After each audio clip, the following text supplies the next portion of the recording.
नमस्कार दोस्तों। The book Yogi channel पे आपका एक बार फिर से स्वागत है। आज हम जिस किताब को खोलने जा रहे हैं वो कोई उपन्यास नहीं है, कोई दर्शन शास्त्र नहीं है और ना ही कोई ऐतिहासिक विश्लेषण। ये एक खत है, एक बहुत लंबा खत जो एक 13 साल की लड़की ने अपनी सबसे अच्छी दोस्त को लिखा था। एक ऐसी दोस्त जो असल में थी ही नहीं। आज हम पढ़ने जा रहे हैं the diary of a young girl, एक किशोरी की डायरी जिसे एन फ्रैंक ने लिखा था। ये दुनिया की सबसे प्रसिद्ध और सबसे जरूरी किताबों में से एक है। इससे पहले कि हम शुरू करें, ये जानना बहुत जरूरी है कि ये किताब किसी लेखक ने नहीं लिखी थी। इसमें कोई चैप्टर या कोई औपचारिक भाग नहीं है। ये एक निजी डायरी है जो 12 जून 1942 से लेकर 1 अगस्त 1944 तक लिखी गई क्रोनोलॉजिकल एंट्रीज का एक संग्रह है। इसकी ताकत इसकी सच्चाई में है। हमने एन की इस 2 साल की लंबी और गहरी यात्रा को बेहतर ढंग से समझने के लिए इसे 3 भागों में बांटा है। आज इस पहले भाग में हम एन के साथ उस पल में चलेंगे जब वो एक आम, जिंदा दिल 13 साल की लड़की थी और फिर अचानक उसे अपनी पूरी दुनिया को छोड़कर एक गुमनाम अंधेरे में कैद हो जाना पड़ा। ये कहानी है उस पिंजरे में कदम रखने की। The 13th birthday, a girl named Anne. हमारी कहानी 12 जून 1942 को एम्स्टर्डम में शुरू होती है। एन फ्रैंक का 13वां जन्मदिन है। वो एक आम लड़की है, चुलबुली, बातूनी, थोड़ी घमंडी और दोस्तों के बीच बहुत लोकप्रिय। वो स्कूल जाती है, लड़कों के बारे में बातें करती है और अपने भविष्य के सपने देखती है। अपने 13वें जन्मदिन पर उसे एक लाल और सफेद चेक वाली डायरी तोहफे में मिलती है। ये उसकी जिंदगी का सबसे अच्छा तोहफा था। वो अपनी पहली ही एंट्री में लिखती हैं, मुझे उम्मीद है कि मैं तुम्हें वो सब कुछ बता पाऊंगी जो मैं आज तक किसी को नहीं बता पाई हूं, और मुझे उम्मीद है कि तुम मेरे लिए आराम और सहारे का एक बहुत बड़ा जरिया बनोगी। एन अपनी इस डायरी को एक इंसान की तरह देखती हैं। वो इसे एक नाम देती हैं, किटी। इसके बाद के सारे खत वो प्यारी किटी को ही लिखती हैं। शुरू के कुछ हफ्ते डायरी ये काम 13 साल की लड़की के जीवन से भरी हुई है। उसके स्कूल के ग्रेड्स, उसकी सहेलियों से झगड़े और ये चिंता कि कौन सा लड़का उसे पसंद करता है। पर इन सभी आम बातों के पीछे एक बहुत बड़ा खतरा मंडरा रहा था। एन और उसका परिवार यहूदी था और उस समय हॉलैंड पर हिटलर और नाजियों का कब्जा था। एन अपनी डायरी में उन नियमों के बारे में लिखती हैं जो यहूदियों के लिए बनाए गए थे। यहूदियों को पीला सितारा पहनना होगा, यहूदियों को अपनी साइकिलें जमा करनी होंगी, यहूदियों को ट्रैम में सफर करने की इजाजत नहीं है, यहूदियों को सिर्फ यहूदी दुकानों पर ही जाना है। जिंदगी हर दिन मुश्किल होती जा रही थी, पर फिर भी एन का परिवार किसी तरह अपनी जिंदगी जी रहा था। उन्हें लगा कि शायद वो युद्ध के खत्म होने तक जैसे तैसे बच जाएंगे। पर 5 जुलाई 1942 को सब कुछ बदल गया। 5 जुलाई की उस दोपहर एन की बड़ी बहन मार्गोट को नाजी अधिकारियों से एक कॉल-अप नोटिस आया। इसका मतलब था कि उसे जर्मनी के एक लेबर कैंप में रिपोर्ट करना था। लेबर कैंप, ये सिर्फ एक बहाना था। एन के पिता ऑटो फ्रैंक जानते थे कि इसका असली मतलब क्या है। इसका मतलब था मौत। एन लिखती हैं, वो नोटिस, वो मेरे लिए एक झटके की तरह था। मार्गोट सिर्फ 16 साल की, वो उसे अकेले क्यों बुला रहे थे? उस एक खत ने फ्रैंक परिवार का भविष्य तय कर दिया। अब वो इंतजार नहीं कर सकते थे, उन्हें छिपना था। एन के पिता ऑटो फ्रैंक एक बहुत ही समझदार और दूरदर्शी इंसान थे। उन्होंने महीनों पहले ही इस बुरे दिन की तैयारी शुरू कर दी थी। उन्होंने अपने ऑफिस की इमारत में ही एक गुप्त ठिकाना तैयार करवाया था, एक ऐसा ठिकाना जिसके बारे में किसी को पता नहीं था। अगले दिन 6 जुलाई 1942 की सुबह एन फ्रैंक और उनका परिवार हमेशा के लिए अपनी जिंदगी को पीछे छोड़कर उस गुप्त ठिकाने में जाने के लिए निकल पड़े। एन अपनी डायरी में उस आखिरी सुबह के बारे में लिखती हैं, सुबह के 7:30 बज रहे थे। मैंने अपने स्कूल का बस्ता उठाया, उसमें अपनी सबसे जरूरी चीजें भरी। सबसे पहले मैंने तुम्हें अपनी डायरी को रखा, फिर मैंने रुमाल, स्कूल की किताबें, एक कंघी और कुछ पुराने खत रखे। मुझे अपने घर को छोड़ते हुए बहुत अजीब लग रहा था। मैंने अपने बिस्तर को ऐसे छोड़ा जैसे मैं बस कुछ देर के लिए बाहर जा रही हूं, पर मुझे पता था हम शायद कभी वापस नहीं आएंगे। हमारी बिल्ली मूर्तजे को पीछे छोड़ना मेरे लिए सबसे दर्दनाक था। वो मूसलाधार बारिश में कई परत कपड़े पहने हुए, क्योंकि सूटकेस लेकर चलना खतरनाक होता है, अपने घर से पैदल निकले और अपनी नई कैद की तरफ चल दिए। उनका नया घर उनके पिता के ऑफिस की इमारत में पीछे की तरफ छिपा हुआ था। एन इसे द सीक्रेट एनेक्स यानी गुप्त तहखाना बुलाती हैं। बाहर से ये सिर्फ एक बुककेस यानी एक किताबों की अलमारी जैसा दिखता था, पर उस अलमारी के पीछे एक गुप्त दरवाजा था जो ऊपर की मंजिलों पर बने कुछ छोटे कमरों की तरफ ले जाता था। ये जगह उनके पुराने खूबसूरत घर जैसी बिल्कुल नहीं थी। ये छोटी थी, सीलन भरी थी और अजीब सी थी। एन अपनी पहली छाप के बारे में लिखती हैं, हमारा गुप्त तहखाना एक बहुत ही अजीब जगह है। यहाँ हर तरफ सामान बिखरा पड़ा है, पर पापा और मार्गोट ने इसे साफ करना शुरू कर दिया है। मैंने दीवारों पर अपने फिल्मी सितारों की तस्वीरें चिपकाना शुरू कर दिया है ताकि ये थोड़ा सा घर जैसा लगे। कुछ ही दिनों बाद फ्रैंक परिवार के साथ एक और यहूदी परिवार रहने आ गया, Van Daan, the Van Daan. Anne ने अपनी डायरी में उनका नाम बदल दिया था। इनमें मिस्टर वैन डान, मिसेस वैन डान और उनका 15 साल का बेटा पीटर शामिल थे। और कुछ महीनों बाद उनके साथ एक 8वां सदस्य भी जुड़ गया, मिस्टर डसल, जो एक डेंटिस्ट थे और जिन्हें एन के साथ अपना कमरा शेयर करना पड़ा। अब एक बहुत ही छोटी सी जगह में 8 लोग एक साथ एक गुप्त जीवन जीने के लिए मजबूर थे। इस नए जीवन के नियम बहुत सख्त और बहुत खतरनाक थे। सबसे बड़ा नियम था खामोशी। वो दिन के समय बिल्कुल भी आवाज नहीं कर सकते थे। एन लिखती हैं कि दिन के समय हमें फुसफुसाना पड़ता है, हम चल भी दबे पांव चलते हैं, हम पानी का नल नहीं चला सकते, टॉयलेट फ्लश नहीं कर सकते, क्योंकि नीचे ऑफिस में काम करने वाले मजदूरों को हमारी आवाज़ सुनाई दे सकती है। ये एक बहुत ही डरावना एहसास है जब आप अपने घर में हिल भी नहीं सकते। उनकी पूरी जिंदगी उन 4 बहादुर डच लोगों पर निर्भर थी जो उन्हें बाहर की दुनिया से खाना, खबरें और किताबें लाकर देते थे। ये थे मिप हीस और उनके सहयोगी। ये लोग हर रोज अपनी जान खतरे में डालकर उन 8 यहूदियों को जिंदा रखे हुए थे। एन की डायरी अब बदल चुकी थी। अब वो लड़कों या पार्टियों के बारे में नहीं थी, अब वो इस पिंजरे के जीवन के बारे में थी। वो लिखती हैं कि रात का समय सबसे खौफनाक होता है। रात में जब बाहर सड़क पर गोलियों की आवाज आती है या बम धमाके होते हैं तो हम सब डर के मारे कांपने लगते हैं। हमें लगता है कि अब वो हमें पकड़ने आ गए हैं। मैं हर रात अपने पिता के बिस्तर में चली जाती हूँ। मैं अपनी आंखें बंद कर लेती हूँ और सिर्फ यही सोचती हूँ कि ये सब खत्म हो जाए। इस पहले भाग में हम एन को एक चुलबुली लड़की से एक ऐसी लड़की में बदलते हुए देखते हैं जो बहुत ज्यादा सोचने लगी है। वो अकेली है। वो लिखती हैं कि वो इस तहखाने में सबसे ज्यादा अकेली हैं। उनके पास कोई नहीं है जिससे वो अपने दिल की बात कह सकें, सिवाय अपनी डायरी, अपनी प्यारी किटी के। और ये तो सिर्फ कैद की शुरुआत थी। ये तो सिर्फ पहले कुछ महीने थे।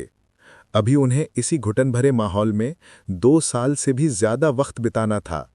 जैसे जैसे समय बीता, इस छोटे से पिंजरे में बंद 8 लोगों के बीच का तनाव कैसे बढ़ा। एन ने अपने आसपास के लोगों को और खुद को इतनी गहराई से कैसे समझा, और एक किशोरी का इस घुटन में जीना कैसा होता है, ये सब हम जानेंगे इस दिल दहला देने वाली कहानी के पार्ट 2 में। दोस्तों, पिछले पार्ट में हमने देखा कि कैसे 13 साल की एन फ्रैंक का हंसता हिलता जीवन एक नाजी कॉलअप नोटिस के साथ एक पल में खत्म हो गया। हमने देखा कि कैसे एन, उनका परिवार और कुछ और लोग हमेशा के लिए एक सीक्रेट एनेक्स यानी गुप्त तहखाने में छिप गए और खामोशी में जीने के सख्त नियमों को अपनाया। वो 1942 का दौर था, जब डर और सदमा ताजा था। पर अब हम 1943 में कदम रख रहे हैं। ये कैद का दूसरा साल है।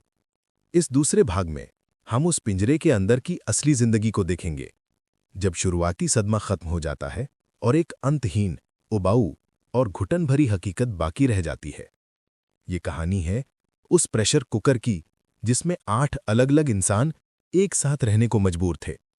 ये कहानी है ऐन के अपने अंदर की दुनिया की, उसके गुस्से की, उसके अकेलेपन की और उसकी उस पैनी नज़र की जिसने इंसानी स्वभाव को उसके सबसे कच्चे रूप में देखा। 1943 की डायरी एक शब्द से भरी हुई है, बोरियत यानी बोर्डम। ऐन लिखती हैं कि हर दिन बिल्कुल एक जैसा होता है। सुबह उठना, खामोशी से नाश्ता करना, जब तक नीचे ऑफिस में मजदूर हैं तब तक फुसफुसाकर बातें करना, दबे पांव चलना। खाना एक बहुत बड़ा मुद्दा बन चुका था। बाहर से उनकी मदद करने वाली मिप हीस राशन कार्ड पर जो भी ला पाती थी वही उन्हें मिलता था। ऐन लिखती हैं कि हम हर रोज आलू खाते हैं, उबले आलू, तले आलू, आलू का सलाद, आलू आलू आलू। हम हफ्तों तक एक ही तरह की सब्जी खाते हैं जब तक कि हम उसे देखना भी पसंद नहीं करते। इस छोटी सी जगह में हर किसी का एक एक कोना बटा हुआ था, कोई भी किसी की जगह पर नहीं जा सकता था। ऐन के लिए इस बोरियत को तोड़ने का एक ही जरिया था, किताबें और पढ़ाई। वो पागलों की तरह पढ़ती थीं, वो फ्रेंच सीख रही थीं, इतिहास पढ़ रही थीं और हर वो किताब पढ़ जाती थीं जो मिप उनके लिए लाती थीं। और दूसरा जरिया था लिखना। उनकी डायरी अब सिर्फ एक डायरी नहीं थी, ये उनकी जिंदगी थी। ये वो अकेली जगह थी जहां वो चीख सकती थीं, शिकायत कर सकती थीं और वो सब कुछ कह सकती थीं जो वो किसी और से नहीं कह सकती थीं। जरा कल्पना कीजिए, 8 लोग 700 स्क्वायर फीट से भी कम जगह में 24 घंटे एक साथ, वो भी इस डर में कि बाहर कोई भी आवाज सुनकर उन्हें पकड़ सकती है। ये एक टाइम बॉम्ब की तरह था। ऐन की डायरी इन 8 लोगों के बीच के तनाव, झगड़ों और छोटी छोटी बातों पर होने वाली लड़ाइयों से भरी पड़ी है। उनकी 14 साल की पैनी नज़र किसी को नहीं बख्शती। वो मिसेस वैन डान के बारे में लिखती हैं कि वो बहुत ही घमंडी और झगड़ालू औरत हैं। वो हर बात पर मिस्टर वैन डान से लड़ती रहती हैं। वो लिखती हैं कि कैसे मिसेस वैन डान अपने फर के कोट से चिपकी रहती थीं क्योंकि वही उनके अमीर अतीत की आखिरी निशानी थी। जब खाने के पैसे कम पड़े और मिस्टर वैन डान ने उस कोट को बेचने का फैसला किया तो तहखाने में 1 हफ्ते तक तूफान मचा रहा। वो मिस्टर डसल के बारे में लिखती हैं जो डेंटिस्ट थे और ऐन के साथ कमरा शेयर करते थे। ऐन के लिए ये एक बुरे सपने जैसा था। मिस्टर डसल अपनी हर चीज को सलीके से रखते थे और ऐन एक बिखरी रहने वाली किशोर थीं। दोनों के बीच कमरे में रखी एक छोटी सी लिखने की टेबल के लिए रोज झगड़ा होता था। ऐन को अपनी डायरी लिखने के लिए वो टेबल सिर्फ कुछ घंटे ही मिलती थी। ऐन लिखती हैं कि ये लोग छोटी छोटी बातों पर इतना लड़ते हैं, खाने के एक चम्मच पर, आलू छिलने के तरीके पर, कि कभी कभी मुझे लगता है कि मैं पागल हो जाऊंगी। इस प्रेशर कुकर में हर किसी का असली और अक्सर बदसूरत चेहरा बाहर आ रहा था। लेकिन ऐन सिर्फ दूसरों को नहीं देख रही थी, वो सबसे ज्यादा मोस्टली खुद को देख रही थी। 1943 ऐन के सबसे गहरे भावनात्मक संघर्ष का साल था और इस संघर्ष के केंद्र में थी उनकी मां यानी एडिथ फ्रैंक। ऐन अपनी डायरी में अपनी मां के साथ अपने रिश्ते के बारे में कुछ बहुत ही दिल तोड़ने वाली बातें लिखती हैं। वो लिखती हैं कि मेरे पास एक मां है पर मां नहीं है। वो महसूस करती हैं कि उनकी मां उन्हें समझती ही नहीं है। ऐन को लगता है कि उनकी मां उन्हें अभी भी एक बच्ची समझती हैं, जबकि वो खुद को एक औरत की तरह महसूस करने लगी थीं। वो अपनी मां की भावनाओं को सेंटिमेंटल और बचकाना समझती थीं। वो लिखती हैं कि मैं उनसे प्यार नहीं कर सकती, मैं नहीं कर सकती। मैं हर दिन खुद को मजबूर करती हूं कि मैं उनकी बेरुखी को देखूं, पर मैं सिर्फ उनकी गलतियां ही देख पाती हूं।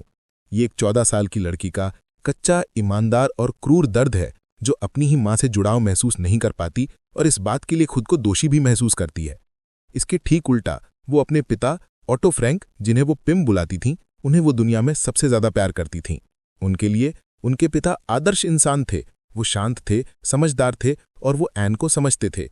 ऐन लिखती हैं कि मैं अपने पिता से जितना प्यार कर सकती हूं उतना किसी से नहीं कर सकती। ये मां और पिता के बीच का भावनात्मक खिंचाव ऐन को अंदर ही अंदर तोड़ रहा था। इस घुटन भरे माहौल में, इस अकेलेपन में ऐन ने खुद का विश्लेषण करना शुरू किया और उन्होंने एक बहुत ही गहरी खोज की। उन्होंने लिखा कि उनके अंदर 2 ऐन रहती हैं। पहली ऐन, ये वो ऐन है जिसे दुनिया देखती है, चुलबुली, बातूनी, मजाकिया और थोड़ी घमंडी।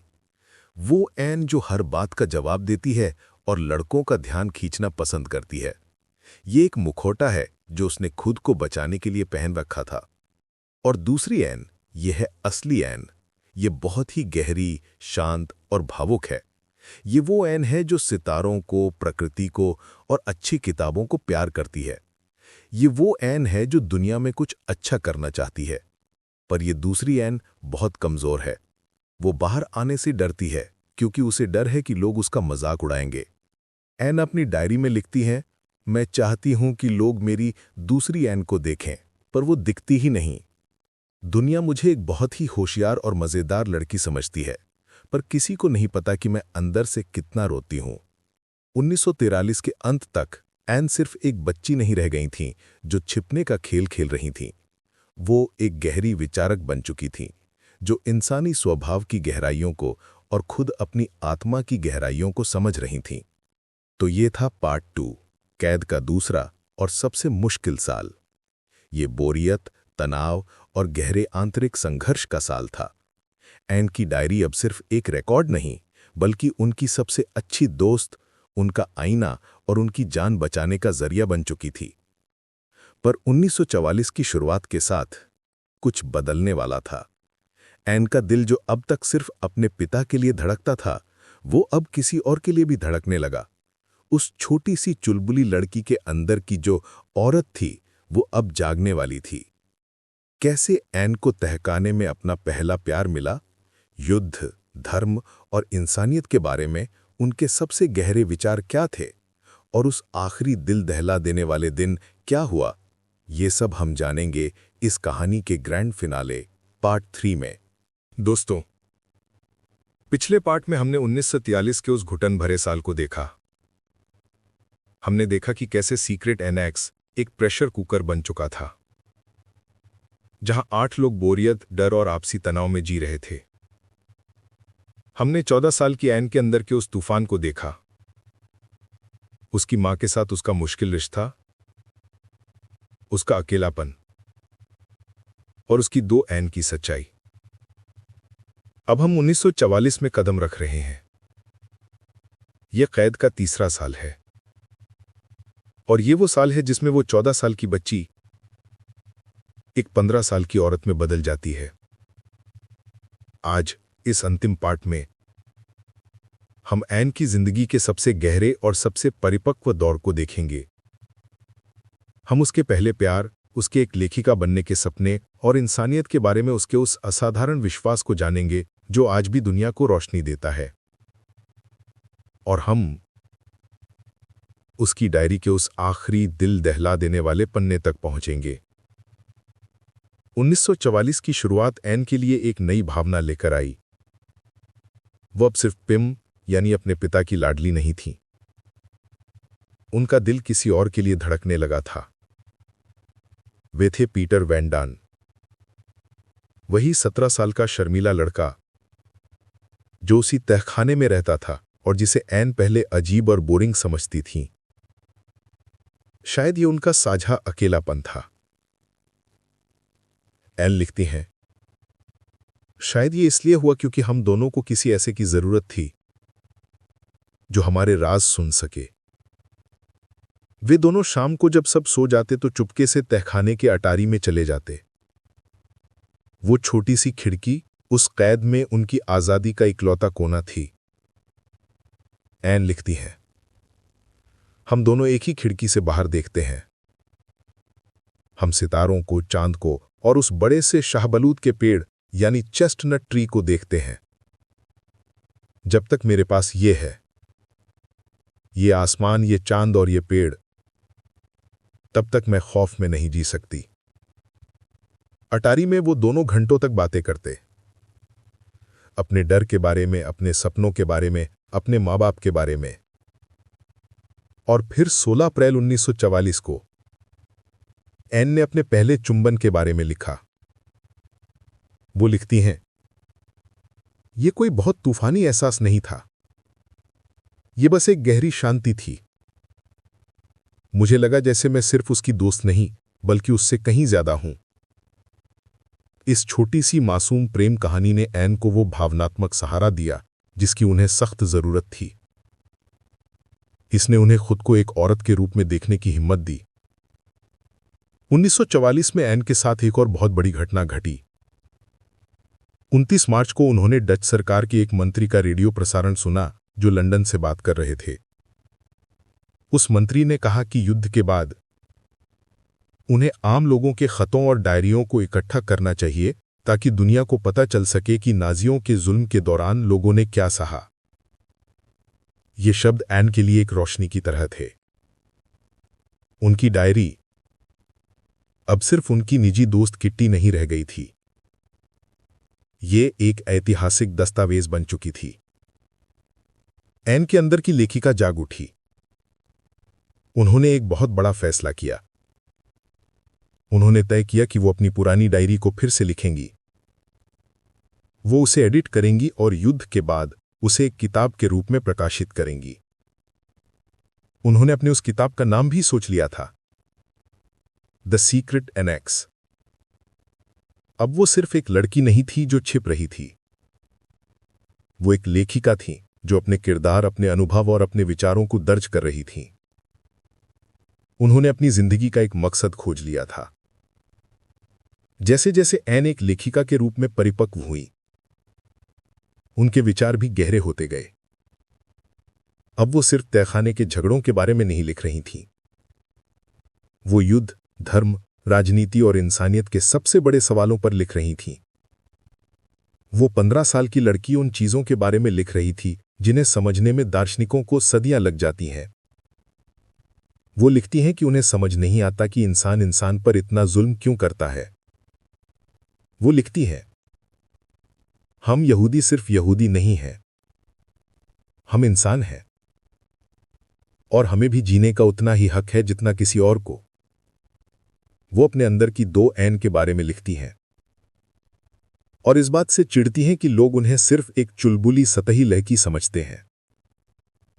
वो लिखती हैं कि मैं चाहती हूं कि लोग मुझे गंभीरता से लें।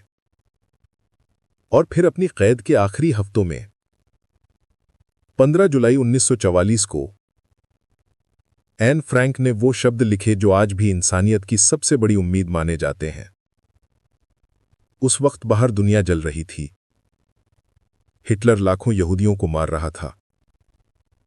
हर दिन बम गिर रहे थे। उस नर्क के बीचों बीच एक 15 साल की लड़की अपनी डायरी में लिखती है कि ये एक चमत्कार है कि मैंने अपने सभी आदर्शों को अभी तक नहीं छोड़ा है, क्योंकि वे इतने बेतुके और अव्यवहारिक लगते हैं। फिर भी मैं उन्हें पकड़े हुए हूं, क्योंकि सब कुछ के बावजूद मेरा अब भी ये मानना है कि लोगों के दिल में सच में अच्छाई है। उसने ये शब्द लिखे और उसके सिर्फ 3 हफ्ते बाद सब कुछ खत्म हो गया। एन की आखिरी डायरी एंट्री 1 अगस्त 1944 की है। यह एंट्री किसी बम धमाके या डर के बारे में नहीं है। ये उनके उसी पुराने संघर्ष के बारे में है, उनकी 2 एन के बारे में। वो लिखती हैं कि वो कितनी हताश हैं कि वो दुनिया को अपनी अच्छी एन नहीं दिखा पाती। वो अपनी आखिरी लाइन में लिखती हैं कि मैं खुद को बेहतर बनाने की कोशिश करती रहूंगी। और फिर पन्ने खाली हैं। 1 अगस्त के बाद कोई एंट्री नहीं है। डायरी खामोश हो जाती है। उस आखिरी एंट्री के ठीक 3 दिन बाद 4 अगस्त 1944 की सुबह किसी ने द सीक्रेट एनेक्स के साथ गद्दारी कर दी। नाजी पुलिस ने उस बुककेस को तोड़ दिया और उन 8 लोगों को गिरफ्तार कर लिया गया। उन्हें ऑशविट्स के कंसंट्रेशन कैंप में भेज दिया गया। वहां एन को उनके पिता से हमेशा के लिए अलग कर दिया गया। एन और उनकी बहन मरगोट को बाद में एक दूसरे कैंप में भेजा गया। वहां ठंड, भुखमरी और बीमारी के कारण 1945 की शुरुआत में, युद्ध खत्म होने से सिर्फ कुछ हफ्ते पहले मरगोट की और फिर 15 साल की एन फ्रैंक की मृत्यु हो गई। दोस्तों, ये कहानी सिर्फ एन फ्रैंक और उनके परिवार की कहानी नहीं है। ये दुनिया के सबसे काले दौर में एक आशा की अनदेखी किरण है। एक लड़की की जीने की जिद, एक लेखिका के सपने और एक इंसान की आशा जो हम इंसानों को कभी नहीं भूलनी चाहिए। तो आइए इस कहानी को यहीं मत छोड़िए, इसे अपने दिल में जिंदा रखिए और कोशिश करिए कि एन फ्रैंक की दुनिया का वो डर, वो अंधेरा, वो और बरकम बने। तो क्या अब वक्त नहीं है कि हम बात करें कि इंसान इंसान के साथ ऐसा क्यों करता है? और क्या ये सच में ऐसा नहीं हो सकता कि हम सब एक परिवार की तरह रहें? इसी के साथ हम याद करते हैं एन फ्रैंक को, जिनकी डायरी दुनिया को आज भी राह दिखाती है। धन्यवाद। सीक्रेट एनेक्स में छिपे उन 8 लोगों में से सिर्फ एक इंसान जिंदा बचा, एन के पिता ऑटो फ्रैंक। जब युद्ध खत्म हुआ और वो वापस एम्स्टर्डम लौटे तो उन्हें पता चला कि वो सब कुछ खो चुके थे। उनकी पत्नी, उनकी दोनों बेटियां, सब खत्म हो चुके थे। तभी मिप हीस, वो बहादुर महिला जिन्होंने उन्हें छिपाया था, उन्होंने ऑटो फ्रैंक को एक दराज दी। उस दराज में एन की वो लाल चेक वाली डायरी और उसके बिखरे हुए पन्ने थे जिन्हें मिप ने गिरफ्तारी के बाद समेट कर रखा था। ऑटो फ्रैंक ने जब उस डायरी को पढ़ा तो वो अपनी बेटी को, उस एन को पहली बार सच में जान पाए, जिसे वो कभी समझ नहीं पाए थे। एन का एक सपना था, एक लेखिका बनने का। उनके पिता ने अपनी बेटी के उस आखिरी सपने को पूरा करने का फैसला किया। उन्होंने उस डायरी को प्रकाशित करवाया। नाजी एन फ्रैंक को तो मार सके, पर वो उसकी आवाज को नहीं मार सके। आज the diary of a young girl दुनिया की सबसे ज्यादा पढ़ी जाने वाली किताबों में से एक है। ये एक 15 साल की लड़की की असाधारण हिम्मत, उसकी बेजोड़ बुद्धि और इंसानियत में उसके अटूट विश्वास की एक गवाही है। ये हमें याद दिलाती है कि सबसे घने अंधेरे में भी एक छोटी सी आवाज पूरी दुनिया को रोशन कर सकती है। इस बहुत ही मुश्किल और बहुत ही जरूरी कहानी को मेरे साथ जीने के लिए आपका हृदय से धन्यवाद। एन फ्रैंक की विरासत को याद रखने के लिए इस वीडियो को लाइक करें और उनकी कहानी को जिंदा रखने के लिए इसे शेयर करें। चैनल को सब्सक्राइब करना ना भूलें। मिलते हैं एक और किताब के साथ। धन्यवाद।